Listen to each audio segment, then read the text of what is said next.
Depois de alguns meses sem gravar, a gente está de volta. O 26º episódio do Ventre Nós está no ar.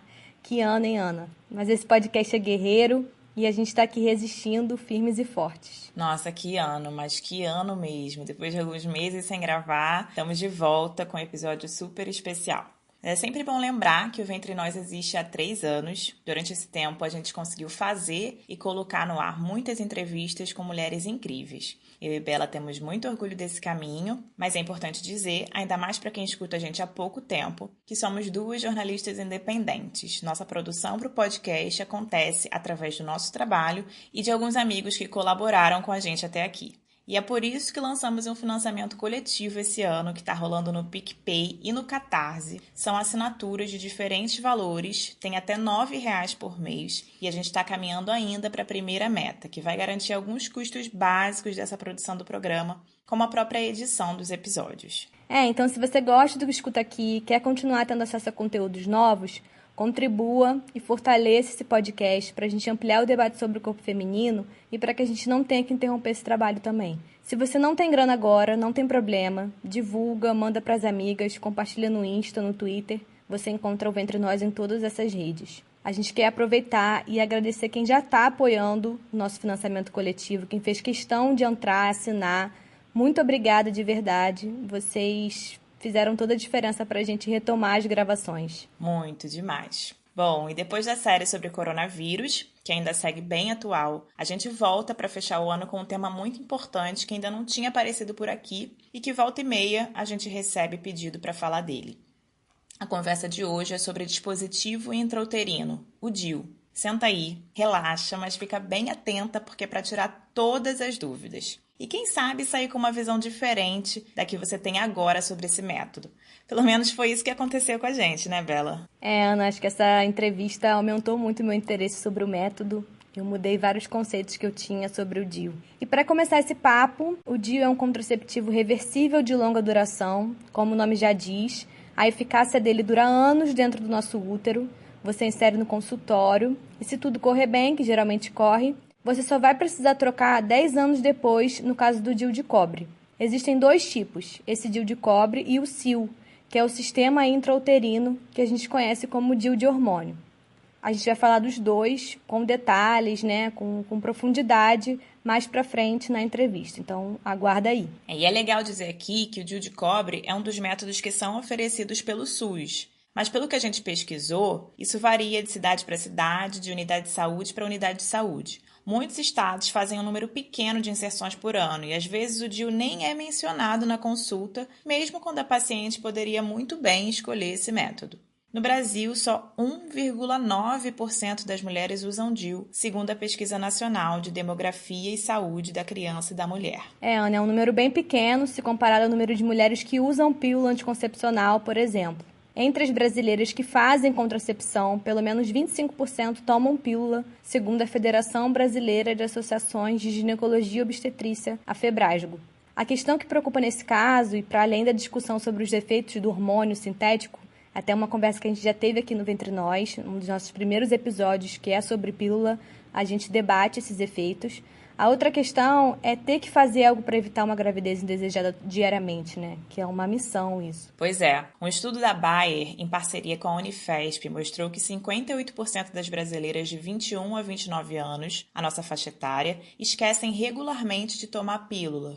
Lembrar todo santo dia de tomar um remédio é uma responsabilidade muito grande que na correria em que muitas mulheres vivem é mais uma tarefa para a lista de afazeres. Se identificou? Pois é, agora imagina as adolescentes.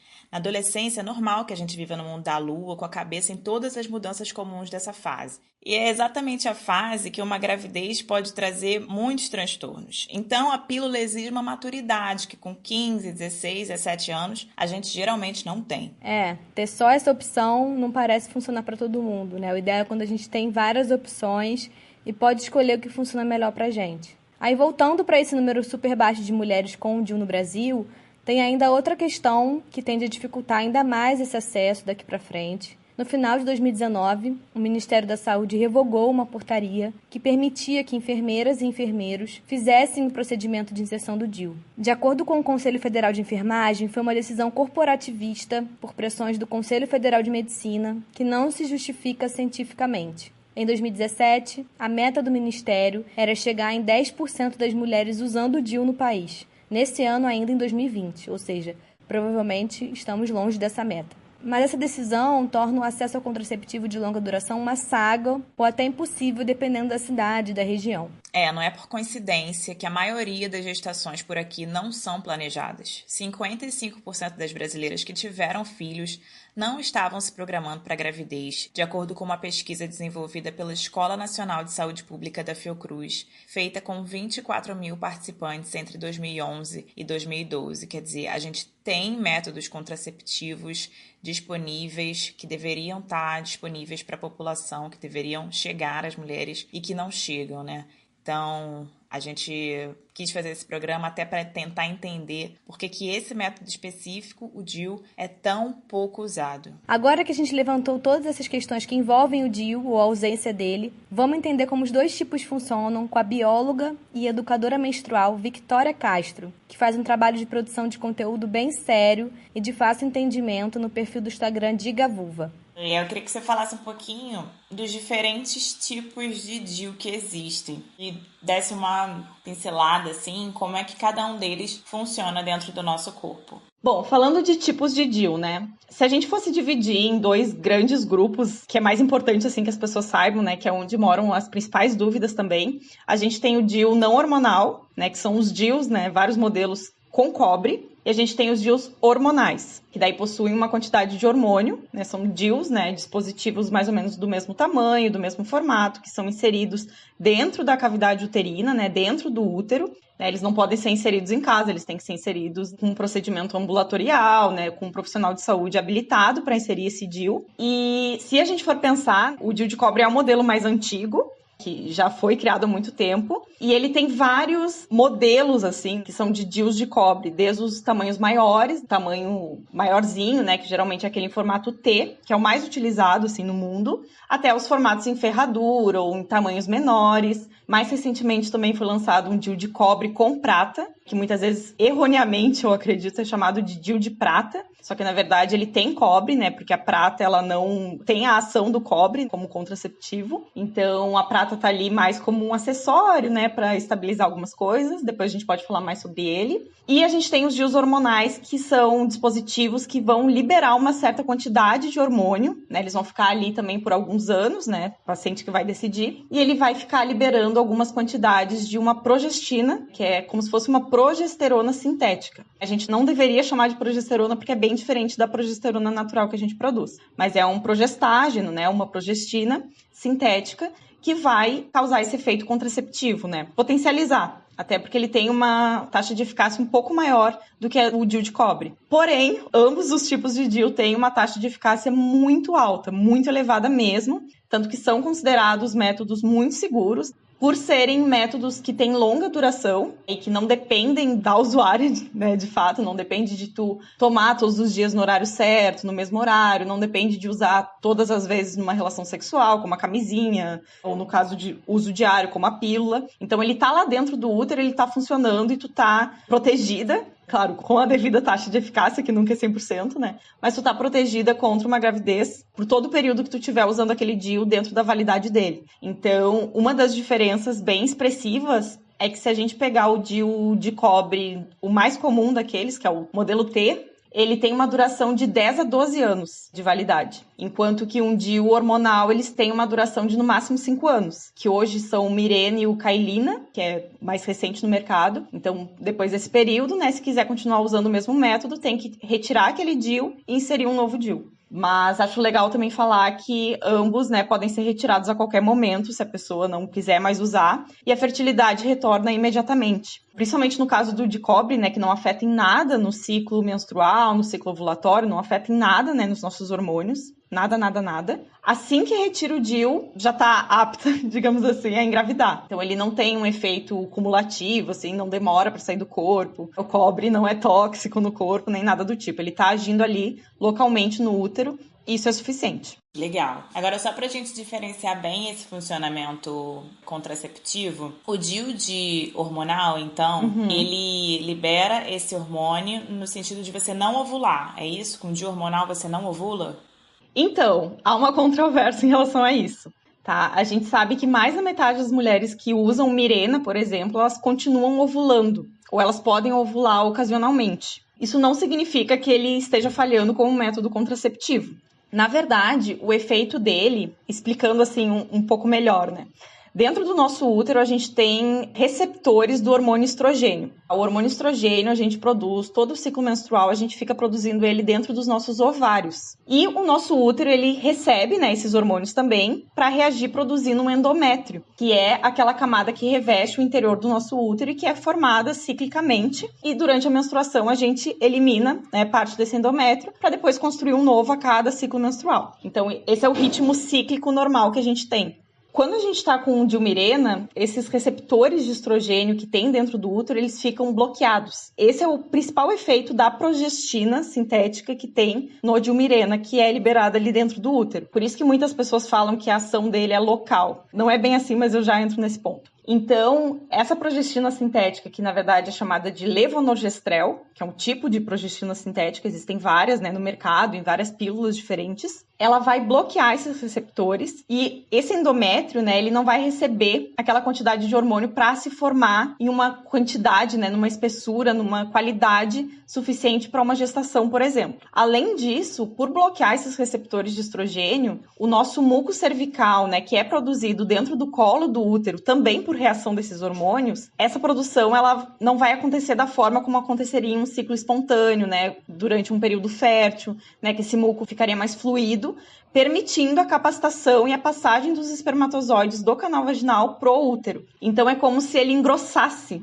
tanto o muco cervical que uma gravidez não seria possível, né? Porque esse espermatozoide não tem como atravessar o colo do útero e ser capacitado para conseguir chegar no útero e se encontrar com um possível óvulo que esteja ali. Então ele acaba agindo muito fortemente dessas duas formas, né? Engrossando o muco cervical e deixando o endométrio tão fininho, tão fininho, que não conseguiria, né? Mesmo que passasse ali, acontecesse uma fecundação, não teria como ele se grudar, esse óvulo fecundado se grudar no útero e iniciar uma gestação. Esse é um dos motivos também pelos quais com o DIU Mirena, né? Eu vou usar o Mirena aqui, mas poderia ser o Cailina também, que segue a mesma vibe, é o mesmo tipo de progestina sintética. Isso faz com que muitas pessoas também vivam uma redução do fluxo menstrual. Então, muita gente ou para de menstruar ou fica só com pequenos escapes. Algumas vão continuar sangrando na mesma quantidade, tá? Isso também não está afetando a eficácia do contraceptivo, nem nada do tipo. Então, é até importante saber que se o DIU está dentro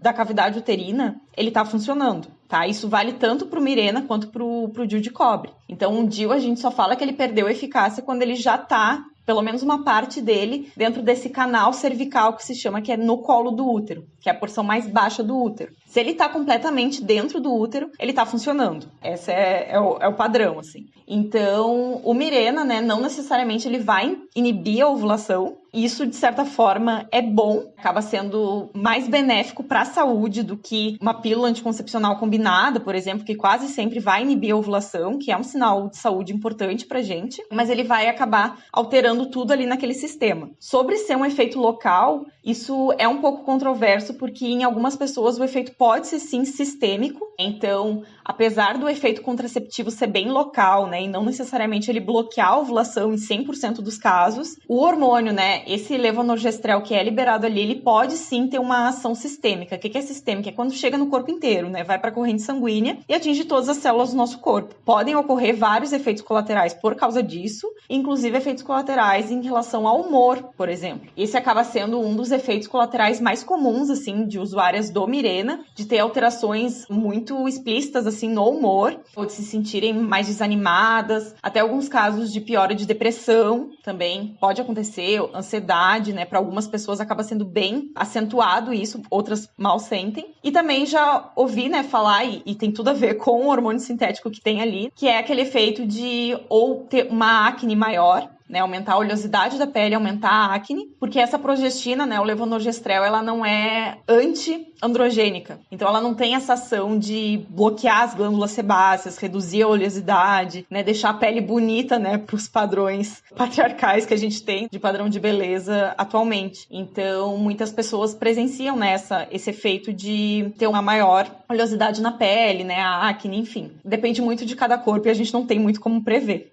Sim. Você falou do Mirena e de qual outro também, que é hormonal? É o Cailina. Ele é novo aqui no Brasil, né? Chegou há pouco tempo. Provavelmente ele não tem muitos estudos, tanto quanto o Mirena, por exemplo, que ele ainda é um modelo novo, mas ele tem basicamente a mesma taxa de eficácia, ali que beira os 99, alguma coisa. E a taxa de eficácia dos DIUs, tanto de cobre quanto os hormonais, elas não variam muito, justamente porque é um método que não depende basicamente de nada do que a gente faz. Ele tá lá dentro do útero, ele tá funcionando. Então, a gente pode, enfim, beber, pode estar com um estilo de vida aqui, ele tá lá funcionando, né? Não muda em nada. Inclusive, só um detalhe, né? Em termos técnicos, né? Geralmente a gente usa o DIU, né? Dispositivo intrauterino para os que são de cobre, né? Não hormonais. E o SIL, né? Que é sistema intrauterino para esses que são hormonais. Ou dá para chamar de DIU hormonal ou de SIL, né? Que é sistema intrauterino, justamente porque tem essa ação, não só da inflamação local ali do DIU, mas tem toda essa ação hormonal. E além desses dois, tem mais algum que também tem hormônios, Vicky? A princípio eu não conheço mais nenhum, assim. Talvez exista, né, em alguns outros países, enfim, mas aqui no Brasil hoje a gente só tem o Mirena e o Cailina. Ambos têm a validade de 5 anos. Beleza. E só para fechar mesmo essa pergunta do funcionamento, porque eu acho que isso que deixa muita dúvida mesmo. O funcionamento, por outro lado, de cobre é um funcionamento que não deixa você engravidar por... O funcionamento de cobre também é multifunções, né? Muita gente não sabe, mas ele também é multifunções. A ação primária do DIU de cobre, e talvez seja por isso a dificuldade, né, de classificar os DIUs ou como um método de barreira, ou como uma classificação à parte, né, dispositivo, seja por isso, né? Porque a ação principal do DIU de cobre é impedir o encontro do óvulo do espermatozoide. Como que ele faz isso? Bom, gente, primeiro, o cobre, ele é altamente tóxico ao espermatozoide. Então, ele é, assim, um dos espermicidas mais potentes existentes na Terra, assim. Então, o cobre acaba impedindo a mobilidade do espermatozoide, ele é muito tóxico mesmo. E quando o DIU de cobre está ali dentro do útero, liberando cobre naquela quantidade, esse cobre ele fica presente ali no muco cervical, que vai entrar em contato. Então, a pessoa que tem um DIU de cobre, ela vai ter um período fértil normal, por exemplo, o colo dela vai abrir, ela vai produzir muco em alta qualidade, só que esse muco tá cheio de cobre. Então, esse cobre é altamente tóxico ao espermatozoide. E como se não bastasse, a presença do DIU dentro do útero, né, e todo esse cobre que fica ali dentro, acaba afetando toda essa atração química que teria entre o óvulo e o espermatozoide e criando uma certa inflamação local. Inflamação geralmente é uma palavra que as pessoas se assustam, né, porque inflamação é algo muito assustador mesmo, mas inflamação também é diferente de infecção, tá, gente? Inflamação é uma reação natural do nosso corpo a uma coisa estranha, né, um corpo estranho que está ali. O DIU, no caso, ele é um objeto estranho que está dentro do nosso corpo e isso estimula também uma resposta imunológica ali dentro do nosso útero como um todo, né? Em todo aquele órgão sexual, né, interno. Essa reação, né, inflamatória, ela vai deixar todo aquele ambiente, a gente chama de inóspito para acontecer uma fecundação, por exemplo, que seria o encontro do óvulo com o espermatozoide. Além dele ter esse cobre que vai ser muito tóxico ao espermatozoide, ele vai criar todo um ambiente muito desfavorável para óvulo e espermatozoide se encontrarem. Então, essa inflamação também, né, caso esse primeiro mecanismo, né, de encontro de óvulo e espermatozoide falhe, digamos assim, essa presença do dispositivo dentro do útero mesmo também diminui as chances de acontecer uma nidação ou implantação, que seria esse óvulo fecundado, né, chegar ao útero, grudar no útero, e que é isso que oficialmente inicia uma gravidez. Disso eu já vou fazer o gancho, que muita gente fica com ideias que são mais antigas, né, que a gente chama, do DIU ser abortivo, né, e muitos profissionais de saúde ficam espalhando esse mito, né, só que ele biologicamente já não é correto, né, porque a gente conta o início de uma gravidez quando esse óvulo fecundado se implanta no endométrio, né, no útero, porque é nesse momento que começa a produção de HCG, né, que é aquele hormônio da gravidez, e que A gente consegue contar. Então, antes disso, a pessoa vai fazer um teste de gravidez, não vai dar positivo. Antes disso acontecer, a gente não, né, a gente nem vai saber se tá grávida ou não. É esse processo, né, natural que vai acontecer. E esse processo, na verdade, ele pode acontecer e pode não acontecer independente da presença de um DIU. Então, muitas vezes a gente é induzida a achar, né, a gente ouve aquelas histórias românticas, né, de encontro de óvulo e espermatozoide, fecundação, desde sempre na escola. Então, a gente pensa, ovulou, aquele espermatozoide vai encontrar o óvulo, né? Porque o óvulo é totalmente passivo nessas histórias, né? Então, todo mundo ignora o papel dele de reação química.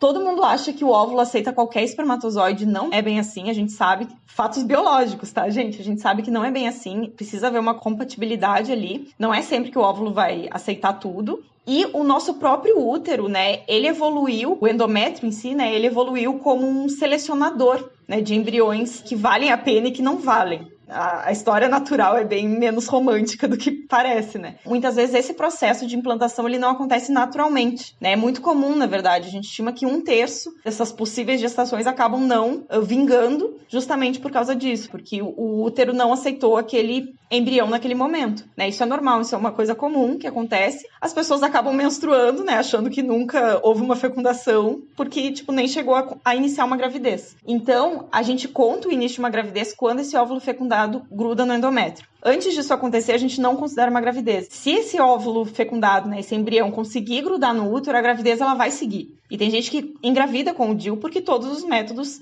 têm alguma taxa de falha. Apesar de ser muito, muito, muito pequena, todos têm. Então, essa gravidez quase sempre vai seguir normal, né? O DIU não vai interferir nela. O problema é que nem sempre isso vai acontecer. Muitas vezes esse DIU vai acabar impedindo, né, esse processo de nidação. Não necessariamente impedindo, né, sempre, porque tem a taxa de falha, senão ele seria um método infalível. Mas ele vai diminuir as chances dessa nidação acontecer. Então, mesmo que ele falhe nos dois mecanismos, tanto na reação imune ali da inflamação, tanto na toxicidade do cobre aos espermatozoides, ele ainda tem esse terceiro mecanismo de ação, que é dificultar uma implantação de um possível óvulo fecundado. É por isso que o DIU é tão eficaz, né? Porque ele realmente tem muitos métodos de ação, digamos assim. É poderoso o bichinho.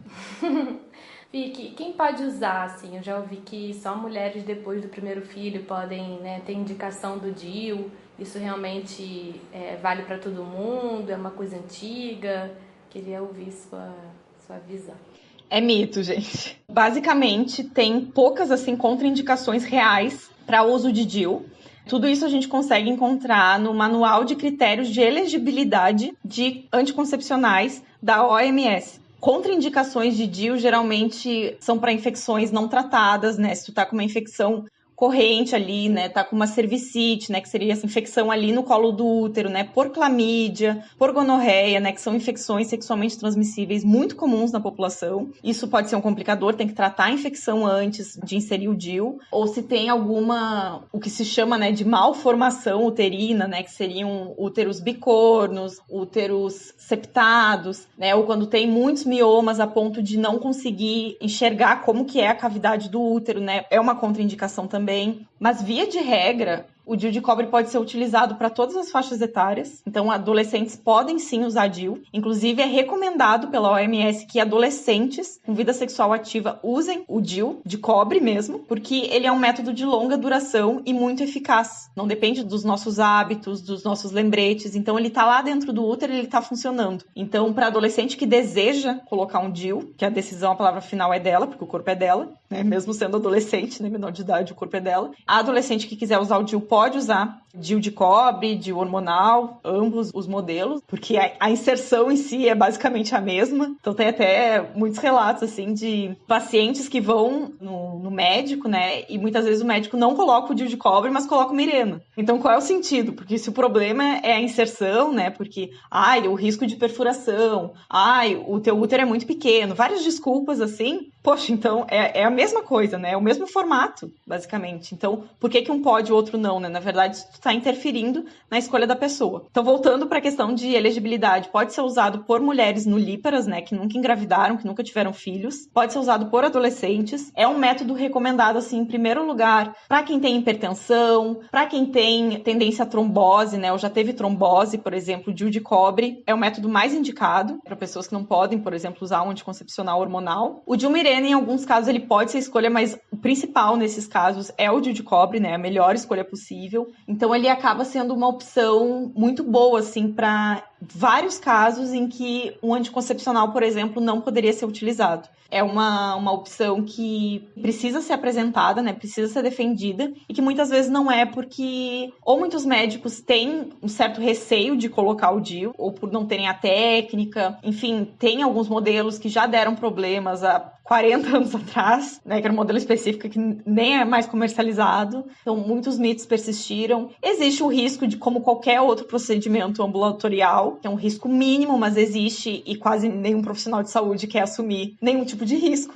E também por ser um método muito barato, né? Não tem como não falar disso. Um DIU de cobre custa R$100 e dura 10 a 12 anos, modelo clássico. Então, não é interessante, né, para nenhum tipo de indústria esse método contraceptivo. Não é interessante de forma econômica, né? Então, muita gente tem esse receio, né, de colocar o DIU de cobre especificamente por causa disso. Porque o Mirena, ele já é bem mais caro, né? Ele custa 10 vezes mais. Então, o DIU Mirena ali gira em torno de R$800. Enquanto o DIU de cobre é de 80, R$120. E dura o dobro do tempo. Então é um método muito barato, se comparado à pílula, por exemplo, e ao próprio DIU Mirena. Então tem essa questão do interesse econômico, que é importante ressaltar, porque muitas vezes isso é colocado como um impeditivo, é colocado como um medo, não pode usar o DIU por causa disso. Sobre essa questão de já ter tido filhos, eu acho ela mais complicada ainda, porque quais são os argumentos, né? E quem já teve um trabalho de parto, talvez tenha abertura do colo maior e seja mais fácil, né, de colocar o DIU, ou tende a ter o útero em tamanho maior, é mais fácil de acomodar o DIU, né? Só que, na verdade, o nosso colo do útero, ele é flexível, né? Ele abre um pouquinho, dependendo da nossa fase do ciclo menstrual. Então, no período fértil, ou durante a menstruação, ele se abre justamente ou para sair o sangue menstrual ou para sair o muco. Então, durante esses períodos, esse colo do útero, ele abre e é possível fazer a inserção. E a questão que eu acho mais complicada é que realmente tinha essa coisa, né, de as pessoas acharem, né, que o DIU de cobre causa infecção, que corre esse risco de infertilidade e tudo mais, que hoje a gente já sabe que não é causado pelo DIU de cobre, e sim por infecções sexualmente transmissíveis não tratadas, principalmente clamídia e gonorreia, que podem levar à infertilidade, que são uma das principais causas de infertilidade feminina, independente da pessoa usar o DIU ou não. Elas levam a isso, né, pela ausência de tratamento. Então, elas podem levar a essa obstrução das trompas. E eu acho muito complicado, assim, dizer que quem já teve filho pode ficar infértil e quem não teve filhos, daí não pode. Né? Por que a pessoa, só porque ela já teve um filho, daí é ok ela ficar infértil por causa de um DIU, por exemplo? Que lógica traiçoeira é essa, né? De, a pessoa que já teve um filho, ela pode ter uma infecção e correr o risco de, sei lá, perder as trompas, perder o útero. Não é bem assim. Então, isso seria um risco para qualquer pessoa, né? Independente de ela já ter filho ou não. Então, acho que isso também vem muito daquela lógica utilitarista, né? Que a gente geralmente tem, né? Esse útero já cumpriu sua missão de ter um filho. Não importa se essa mulher queria ter um filho mais futuramente, né? Ela já teve seu filho, então tudo bem. E não é bem assim, né? Os riscos devem ser medidos, obviamente, mas o risco é muito pequeno, né? Então, realmente ter esse cuidado de não colocar um DIU quando tem uma infecção que está ocorrendo naquele momento. Tem que tratar a infecção e depois colocar o DIU. Sim, essa questão da lógica utilitarista também tá nisso que você trouxe, né? Do preço, né? E como que essas coisas de mercado e atravessam, né, nosso corpo, enfim.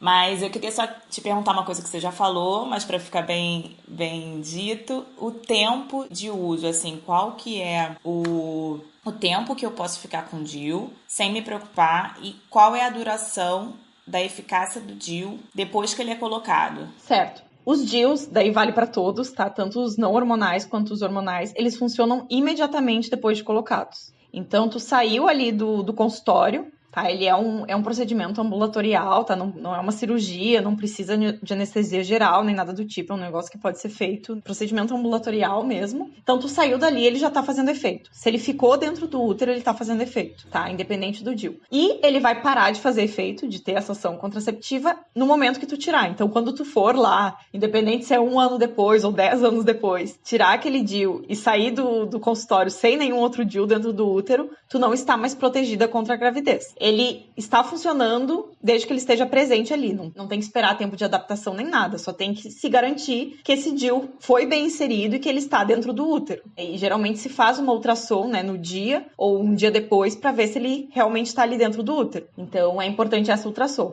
Não tem necessidade, né, não se tem evidências de que seja melhor fazer ultrassom a cada 3, a cada 6 meses, né, que isso também é um mito que se espalha aqui. A pessoa que teve uma falha, né, caiu na taxa de falha, engravidou com o DIU porque ela não fez as ultrassons, né, com a frequência adequada. Só que, na verdade, não existe essa indicação, não existe essa evidência, porque nem faz sentido, né, gente? Se a gente for ver, o cuidado com o DIU é fazer a cada 6 meses. Tá, tu faz ali em junho, pode ser que no dia seguinte o DIU desloque. Pode ser, né? Acaso. Então, esse exame ele não vai te proteger do DIU deslocar ou sair, né? Sofrer essa expulsão que a gente chama. Então, é muito de saber que depois da inserção, que é esse momento mais delicado, né? Que ele tá dentro do útero. E daí, o tempo que ele vai continuar funcionando depende muito do modelo de DIU. Então, os DIUs hormonais, né? O Mirena e o Kyleena, eles duram 5 anos, por até 5 anos de validade. Provavelmente eles conseguem aguentar alguns meses a mais, né? Ninguém, não é tipo, fechou os 5 anos, agora não funciona mais nada, né? Mas, né, se recomenda usar um método de barreira junto, usar camisinha depois de fechar esse prazo, principalmente por outros motivos também. Mas justamente para não cair nessa taxa de falha, né? E daí precisa retirar esse DIU e colocar um novo. Os modelos de cobre, o modelo tradicional, que é o modelo em T, aquele que é o mais tradicional de todos, é o que mais tem evidência também e é o mais barato de todos. Ele dura de 10 a 12 anos. Então, na verdade, se colocava 10 anos, mas já se tem evidência que ele dura 12 anos. 12 anos funcionando. Olha que incrível, né? Um método realmente muito fantástico. E os outros modelos, que são os DIU de cobre mini, ou em um modelo de ferradura, né? Que ele é mais curvinho, assim. Para algumas pessoas ele se molda melhor, se adapta melhor. Tanto os modelos de ferradura mini, ou também o DIU de cobre prata, dependendo do modelo, porque alguns têm mais cobre, outros têm menos cobre, eles duram de 3 a 5 anos. Tá? O único que dura 10 a 12 é aquele modelo T, que é o cobre 380, se não me engano. Então, ele é um modelo que realmente dura todo esse tempo. Mas também, se for ver, né, se for colocar na ponta do lápis, 3 a 5 anos também é um período bem bacana, né? Dependendo do planejamento reprodutivo da pessoa e tudo mais, é uma coisa bacana, né? Para quem, por exemplo, não planeja ter filhos nunca, pode ser mais vantajoso colocar direto de 10, 12 anos, depois trocar, né? Para não ter que passar por todo o procedimento da inserção antes disso. Mas vale dizer também que não é porque tu colocou um DIU que dura 10 anos que tu tem que ficar com ele por 10 anos. Tu não é obrigada a nada. Tu pode colocar o DIU hoje, daqui 3 meses tu decide que quer começar a tentar engravidar e tu pode tirar o DIU e nada muda. Tua fertilidade volta imediatamente. Tá? Tu pode engravidar umas semanas depois, sabe? Então, realmente não tem esse problema, é só tirar. Deixa eu aproveitar essa pergunta e tua resposta para fazer uma pergunta que chegou aqui a gente soltou uma caixinha de pergunta e o que surgiu aqui foi, a Luísa perguntou se é verdade que a dor para colocar e para retirar são horríveis, terríveis e, enfim, falar um pouquinho desse procedimento aí, dessa dor. Que dor é essa? Então, gente, dor é algo muito individual. Então, eu sei que é chato até ouvir isso, né? Porque a gente não tem muito como prever como é que vai ser. Mas dor é algo muito, muito, muito individual. E assim, pelos relatos que eu vejo, né? A dor de inserção geralmente é muito maior do que a dor de retirada. Retirada, assim, o pessoal fala que é nada. Porque a gente vê o DIU, né? A foto dele, ele parece ser super rígido, né? Mas aqueles bracinhos dele são super molinhos, né? Imóveis, justamente porque ele entra como um palitinho mesmo. E ele abre dentro do útero, né? Aqueles bracinhos que ele tem. Então, aquilo vai ser aberto só quando ele estiver dentro do útero. E na retirada, né? Puxa, tem gente que, por exemplo, tá sofrendo um processo de expulsão do DIU.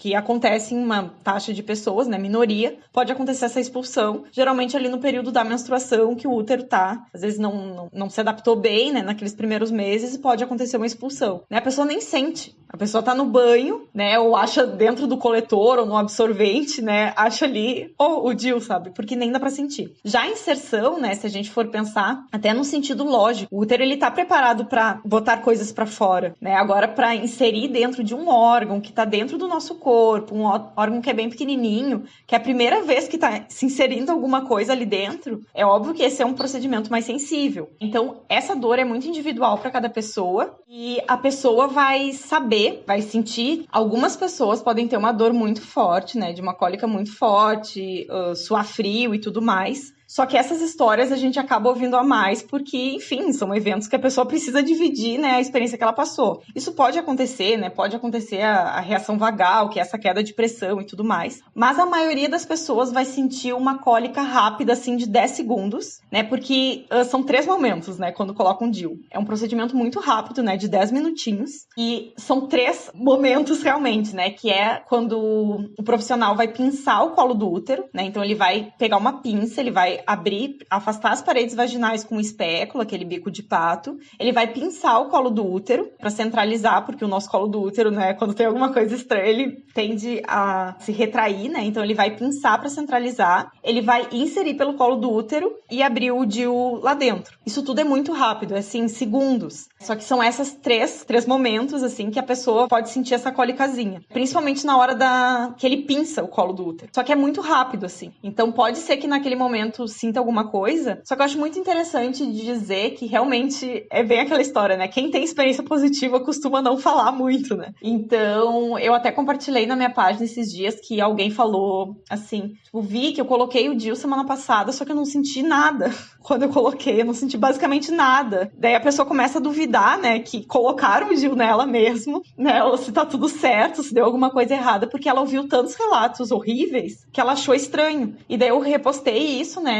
do tipo, gente, quem tá pensando em colocar o DIU e tá morrendo de medo, olha isso, existem muitos relatos assim. E choveu comentário de pessoas falando, sim, mas comigo também foi assim, eu não senti quase nada, senti uma pontadinha, nada, né? E minhas amigas também, que colocaram DIU, não sentiram quase nada. Só pra gente ver, né, como essa percepção da dor varia. A gente não tem muito como prever. Então, alguns profissionais vão indicar, né, pra que tome algum analgésico logo antes da inserção, um anti-inflamatório, alguma coisa, mas não precisa, assim, de nada muito exorbitante, nem nada. Algumas pessoas vão optar por fazer com um certo anestésico, como se fosse uma anestesia mais local, mas outras vão poder fazer sem nada, assim, não precisa de analgésico, não precisa de nada. Funciona super ok, colocando naturalmente, né? Então, é muito de não esperar o pior necessariamente, né? Pode doer? Pode. E essas experiências de dor não devem ser diminuídas. Mas também pode não sentir nada. Então, né, não morrer de medo, assim, né? De tipo, ai meu Deus, vai ser horrível. Porque geralmente o que acontece é uma cólica que passa rápido. Tem que ir com, né, pensando positivo, né, que vai dar certo. Exato. Depois que a gente coloca, Vi, que tem, assim, eu li um pouco sobre isso. Você já comentou também um pouco sobre a questão do DIU hormonal, né, que ele gera alguns efeitos. Queria que você falasse um pouco dos efeitos, tanto no caso do DIU de cobre, quanto no caso do DIU hormonal. O que a pessoa pode sentir? Quais são os relatos? Boa. Então vamos começar agora, já que eu já estava falando do DIU de cobre, vamos começar pelo DIU de cobre. Bom, isso também varia muito. Muita gente às vezes acha que é por causa do cobre e tudo mais. Daí surgiu também todo esse hype em cima do DIU de cobre com prata, que na verdade não tem evidência, tipo, de fato que diminua a dor, que diminua o sangramento. Não existe essa evidência. Virou hype realmente porque talvez seja um pouquinho mais caro, né? Tem toda essa questão da prata, né? Tem a questão da joia, né? Que as pessoas acham que é mais chique e tudo mais. Só que quem age ali mesmo é o cobre.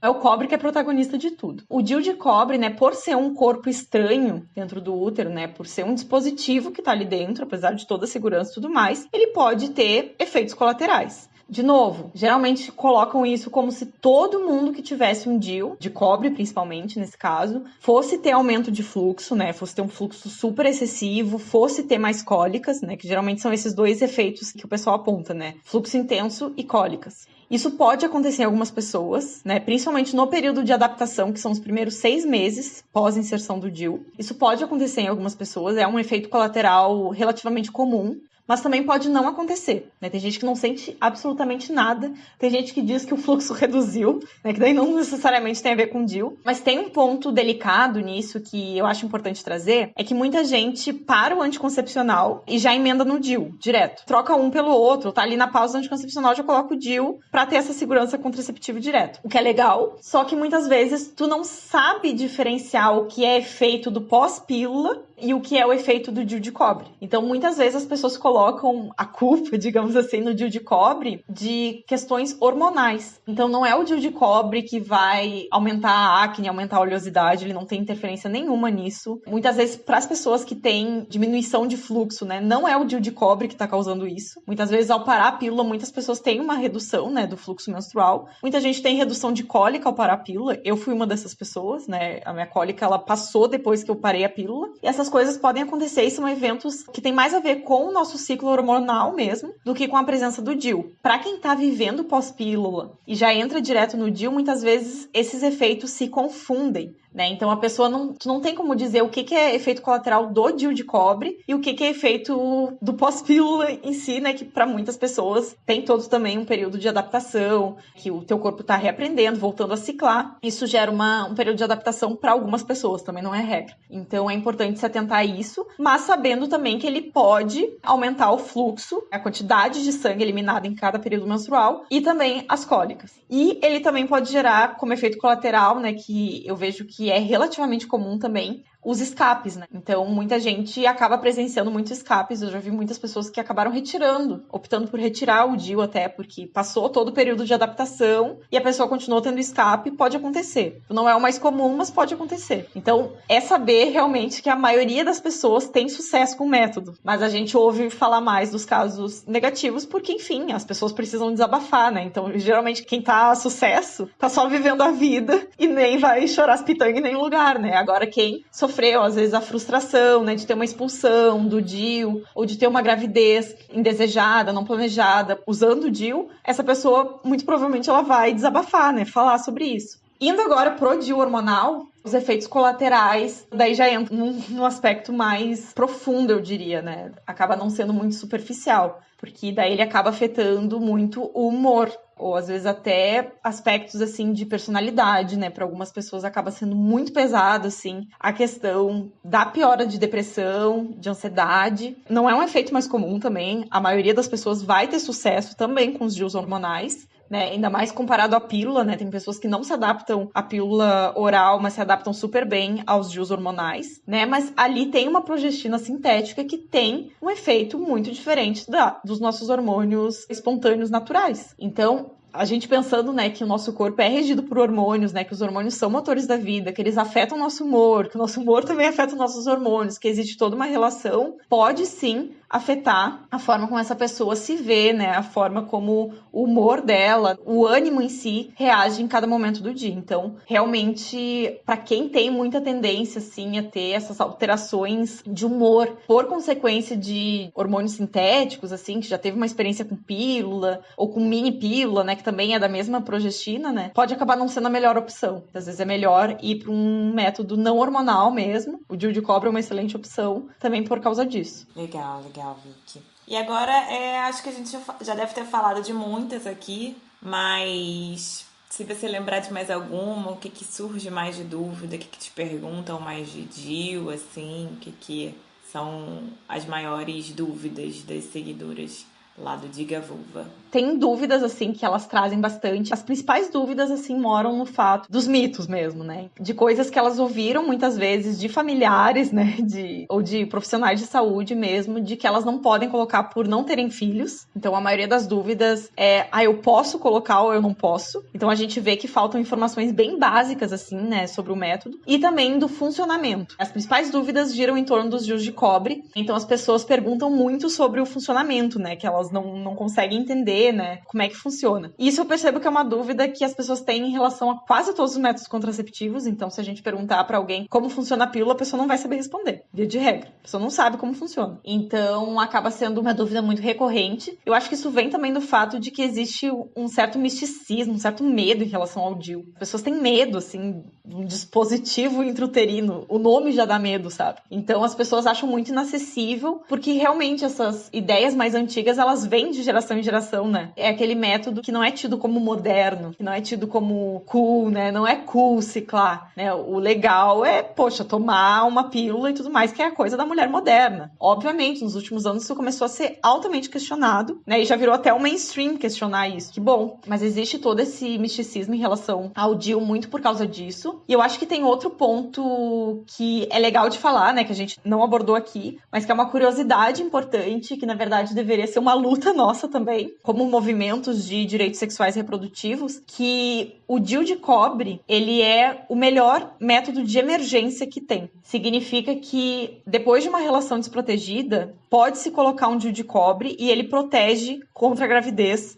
nos dias seguintes. Qual é o método de emergência que a gente tem aqui no Brasil hoje? A pílula dia seguinte. É o método que a gente tem, é o único, basicamente, a pílula dia seguinte de levonorgestrel também, que é o mesmo hormônio que tem no Mirena, tá? Então é uma pílula que se usa, né, até 3 dias da relação sexual desprotegida, né, que teve ou algum acidente, né, e a pessoa toma essa pílula até 3 dias depois. Na verdade, ela funciona até 5 dias depois, mas se convencionou, né, antigamente por outra questão que era 3 dias, mas ela tem uma certa funcionalidade, né, uma taxa de eficácia até 5 dias depois da relação desprotegida, e ela é um procedimento necessário, né, que também precisa ser defendido, mas ela não é tão eficaz assim. As pessoas sempre acham que a pílula do dia seguinte é super eficaz só porque ela tem uma alta dose de hormônio, né? Mas não, ela não é tão eficaz assim. Na verdade, se a pessoa já teve aquele pico hormonal que acontece logo antes da ovulação, essa pílula que a gente tem aqui no Brasil, ela nem tem eficácia comprovada. Então, se a pessoa teve um acidente ali com a relação desprotegida justo no dia da ovulação ou logo antes da ovulação, essa pílula não tem eficácia comprovada para evitar uma gravidez. Então, essa pessoa está contando com a sorte. É porque, como eu disse outra vez, não é toda relação desprotegida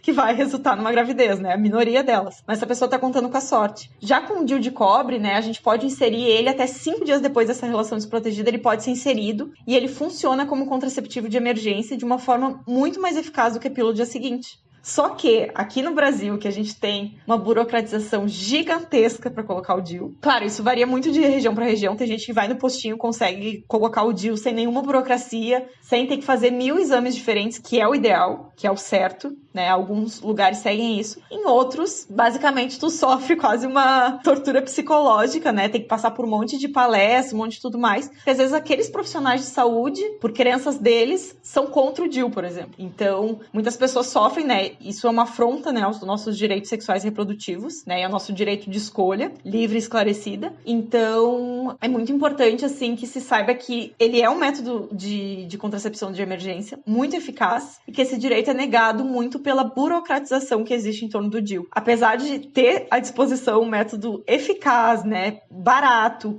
duradouro, que já poderia ser usado também como contraceptivo depois, tu vai ali para método de emergência, tu fica já com um contraceptivo eficaz e duradouro, isso é impedido muitas vezes por burocracias, então é quase impossível achar algum médico, né, que coloque um DIU como método de emergência. Até porque ainda se inventa, né, regras muitas vezes meio absurdas assim para colocar um DIU, né? Como por exemplo, tem que estar menstruado, né? Não tem que estar menstruada para colocar o DIU. Na verdade, o que acontece é que o colo do útero ele se abre durante a menstruação e fica mais fácil a inserção. Só que o colo do útero também se abre e até melhor, de uma forma mais expressiva ainda no período fértil, que é um momento que inclusive tu pode estar mais resistente à dor, por exemplo, no período fértil do que durante a menstruação, que tu já tá com a cólica menstrual. Então seria um período melhor ainda para colocar um DIU, um período fértil. Então, são regras absurdas, assim, e realmente tem esse dado, né, de que o Brasil é um dos países do mundo que menos usa DIU. A quantidade de DIU que a gente tem no Brasil gira em torno, eu não lembro exatamente o dado, mas é menos de 5%, 2% da população usa DIU. Isso é um absurdo, né, e isso tem tudo a ver com outro dado de que 55% das gestações no Brasil são não planejadas. Por quê? Porque não se tem contracepção eficaz de longa duração, como, por exemplo, o DIU. Então, aqui os métodos contraceptivos usados são pílula e camisinha. Pílula também no uso típico, né, no uso comum, das pessoas esquecendo, tendo interferências medicamentosas e tudo mais, tem uma taxa de falha relativamente alta, né? Muita gente vê a pílula como infalível, só que na verdade, se for olhar na prática mesmo, o DIU, a médio e longo prazo, ele é mais eficaz do que a pílula, justamente porque ele não depende do nosso uso. Então, ele é um método mais eficaz do que a pílula, até porque é muito difícil fazer o uso perfeito da pílula, né? Porque esse uso perfeito não necessariamente é um estudo em corpos humanos, né? E sim numa teoria. E é basicamente isso, assim, né? A gente tem esse nível, né, de gestações não planejadas muito alto, porque as únicas contracepções que são oferecidas aqui é pílula e camisinha. E camisinha a gente sabe que, infelizmente, as pessoas não têm o hábito de usar, né? E que mesmo quem diz que usa camisinha, não usa em todas as relações. Então isso acaba, né, deixando a taxa de eficácia da camisinha muito baixa. Na verdade, seria maior se as pessoas usassem todas as relações sexuais e de forma correta, consistente e correta. E as pessoas não usam e daí todo mundo fica, né, não acreditando que a camisinha funciona porque as taxas baixam, mas é porque as pessoas usam de vez em quando. Como é um método que depende do uso todas as vezes, consistente, acaba tendo essa taxa de falha em uso típico, né, em uso comum muito alta. Então o Brasil, ele falha muito, né, em oferecer uma contracepção longa, duradoura e eficaz. Então, é um desafio. Ou às vezes a injeção, né, Vicky? Também é uma coisa, assim, não sei se é uma impressão minha, mas é uma coisa mais agressiva também, né? Uma bomba de hormônio, que até dura mais tempo, né? Você fica protegida por um tempo, mas enfim.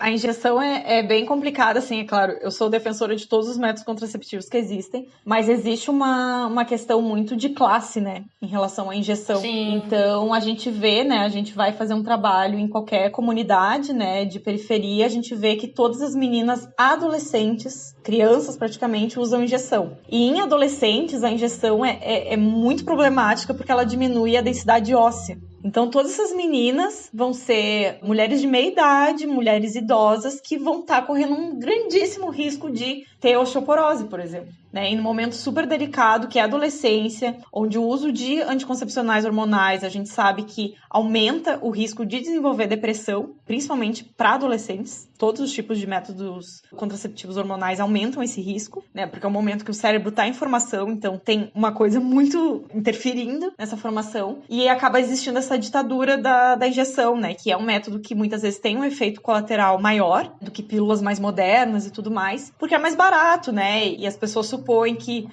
quem é pobre é ignorante, então não vai saber tomar uma pílula. É por preguiça de orientar corretamente, porque na verdade a pessoa poderia usar o que ela quiser e todo mundo é capaz de aprender como que se usa aquilo que ela tem interesse. Então acaba existindo uma ditadura, assim, de injeção que, nesse sentido, eu acho bem complicada, sabe? Acho bem errado. Isso não quer dizer que eu seja contra o método da injeção. Acho que ele é necessário de existir, né? Entre os males, muitas vezes uma gestação indesejada é muito pior, mas é preciso olhar crítico, né? Por que as mulheres ricas têm acesso a pílulas ultramodernas, a várias opções, e para as meninas pobres é sempre destinado ou a injeção ou ainda experimentos, né, de indústria farmacêutica que colocam esses métodos do próprio DIU, de implante e tudo mais como um experimento, né, e uma forma de esterilizar, sempre com esse intuito de esterilizar e de não trazer opções de ter ou não ter filhos. Né? Não, só coloca, ela nem sabe o que funciona, o que aquilo faz, né, que também é uma denúncia muito grave, né? Então, algo a se pensar. A gente queria só falar de DIU, né? Mas a gente...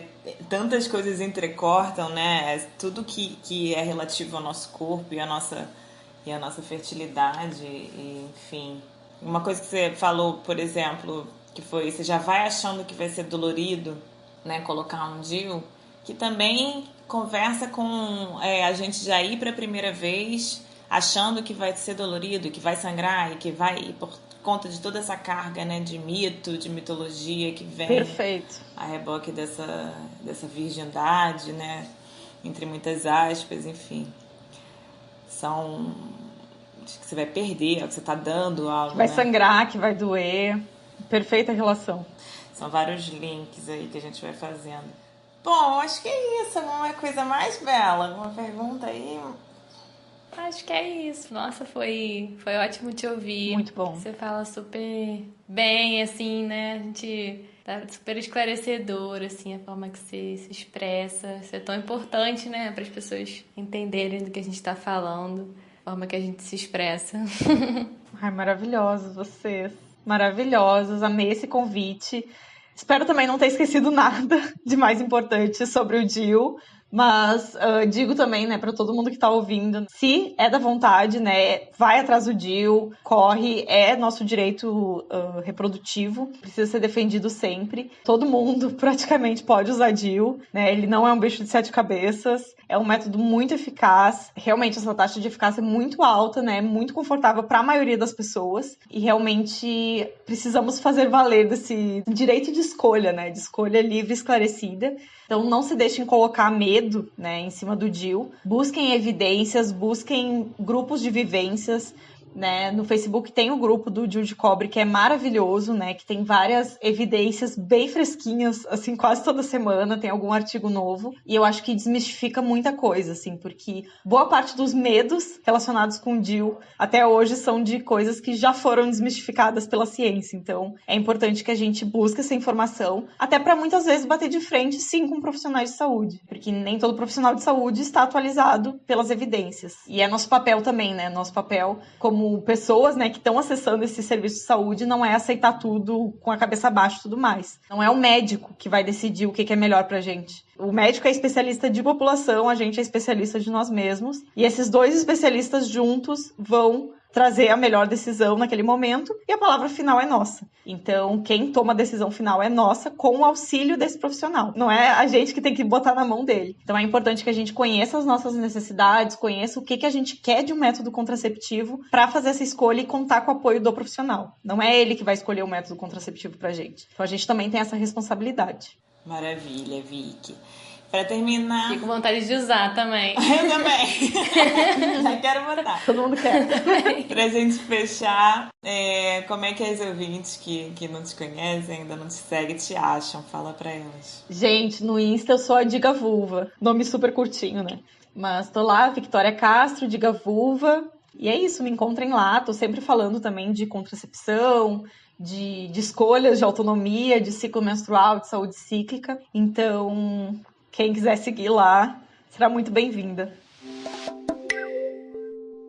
Bom, e chegamos naquele momento do nosso quadro. É hora do Cá Entre Nós, o relato de uma mulher sobre o tema do dia. Olá, meu nome é Patrícia, eu sou do Rio de Janeiro, tenho 30 anos e atualmente eu moro em Londres. Hoje eu vim contar um pouquinho sobre como é a minha experiência com o DIU.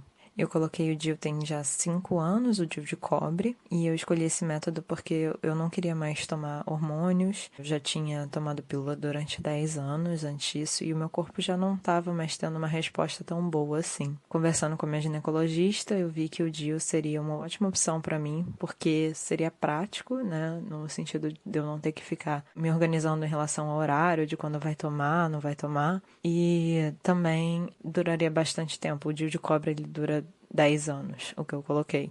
A inserção foi relativamente simples, eu tive que fazer uma esteroscopia antes de colocar. Tomei Deocil também uma meia hora antes e o procedimento todo durou meia hora. É um tanto desconfortável, algumas pessoas sentem até bastante dor, mas eu não senti dor, eu lembro de sentir muito desconforto. Só que foi rápido, então pra mim foi bem assim, ok. Logo depois eu fiquei com uma cólica forte, fiquei assim bem molinha o dia todo e acho que isso durou uns 2 dias. Eu me lembro também que a primeira menstruação foi bem forte, assim, foi bem intensa. Eu não lembro de sentir dor, mas eu lembro de ter um fluxo bem mais intenso do que eu tinha antes. E também ficou um pouco mais longo. O corpo demorou um pouco, assim, para se adaptar. Eu acho que uns 3 meses ele já estava adaptado, digamos assim. Eu gosto bastante do método que eu escolhi. Eu gosto porque eu não preciso me lembrar de ter que ter horário para tomar um remédio. E também é prático. Além disso, o meu corpo também não tem mais os efeitos colaterais, né, dos hormônios, que era o que mais me incomodava. Posso dizer que dentro desses 5 anos, todos os anos eu fui na ginecologista fazer verificação de como ele estava posicionado e depois de 5 anos, a gente percebeu que ele estava até um pouco abaixo, acho que era tipo 2 milímetros, uma coisa assim, mas ela falou, olha, isso já é suficiente para a gente ter que mexer e reposicioná-lo. Então, essa na verdade foi a vez que eu acabei sentindo bastante dor. Eu achei que ia ser muito tranquilo esse reposicionamento, já que a inserção tinha sido muito fácil. E essa foi a vez que, por ele estar mais baixo, tiveram que, enfim, empurrar e doeu muito. Mas eu não tive cólica depois, eu fiquei tranquila. Foi algo que foi uma dor, mas foi uma dor por um tempo curto. Então eu achei isso bem suportável. O que eu falaria para quem pensa em colocar o DIU é pesquise bastante, né? Assim, converse com a sua ginecologista, veja se esse é o método que faz sentido para você. Tem algumas pessoas que não se adaptam e tudo bem. Enfim, nem todo corpo, né? Acha ok ter um DIU dentro dele. E eu tenho algumas amigas até que não se adaptaram, acabaram retirando. Outras se adaptaram super bem também. E, enfim, vai de cada um. É isso, muito obrigada. O Ventre Nós vai ficando por aqui. Muito obrigada para você que ouviu nossa conversa até o finalzinho. A gente espera que você tenha gostado tanto quanto a gente desse papo com a Victória. Não esquece de acessar nosso Instagram, Ventre Nós. Lá você encontra os links para aquele financiamento coletivo que a gente falou lá no começo. Lembra? A gente está com uma campanha de assinaturas para manter o trabalho do podcast rolando. Tem assinaturas a partir de R$9, então com R$9 por mês você ajuda a gente a seguir produzindo esse conteúdo. Onde mais dá para encontrar a gente, Bela?